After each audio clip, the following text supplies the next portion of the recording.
দেখো গাইস, আমরা হচ্ছে মন্দিরে উঠে পুজো দিয়ে আইসে যাওয়ার সময়, নিচে নামার সময় সিঁড়িতে একটু রেস্ট নিচ্ছি।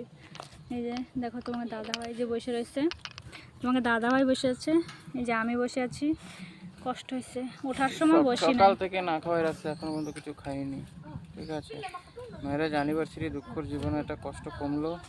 আর ম্যারেজ অ্যানিভার্সারিতেই যদি আজকে ফার্স্টের দিনই আবার না খেয়ে থাকা লাগে। একে তো বিয়ের দিন না খেয়েছিলাম সারাদিন, আবার সেই দিন আজকে আবার না খেয়ে থাকা লাগছে। কি বলবো, মানে তোমার দাদাভাই বলছে যে কি বিয়ের দিনটা না খেয়ে থাকা লাগে বা উপবাস থাকা লাগে, উপবাস করে ম্যারেজটা করা হয় আর কি। তো সেই দিনটা হচ্ছে এর আগের বছর আমাকে হচ্ছে বিয়ের একটা বছর কেটে গেল, দেখতে দেখতে কেটে গেল একটা বছর। আর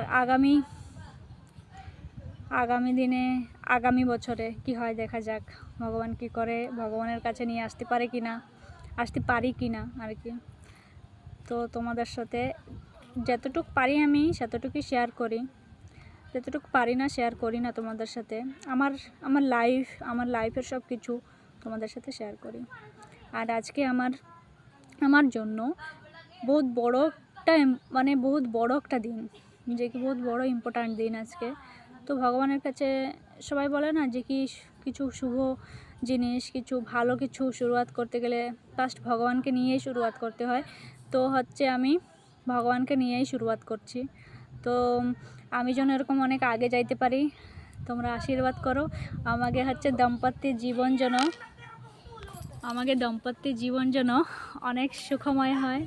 ভগবানের কাছে তোমরা একটু ভগবানের কাছে প্রার্থনা করো, আর অনেকই ভালো যেন কাটে।